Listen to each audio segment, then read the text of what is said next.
రాజ్యమేది లేదు గాని రాణిలాగా చూసుకుంటా, కోట కట్టలేను గాని కళ్ళల్లో నిన్నే దాచుకుంటా.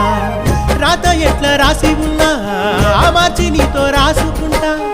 స్వర్గమంటూ ఉన్నదంటే అది నీతోనే ప్రతిరోజు పంచుకుంటా. నిన్ను గన్న మీ నాన్న కన్నా అల్లారు ముద్దుగా సాదుకుంటా. నీకు కోపం వస్తే కొంత దూరం ఉంటా, నువ్వు గీత గీస్తే నేను దాటనంటా. కంట నీరు కంటి రెప్ప దాటకుండా కాటుకై కావాలుంటా.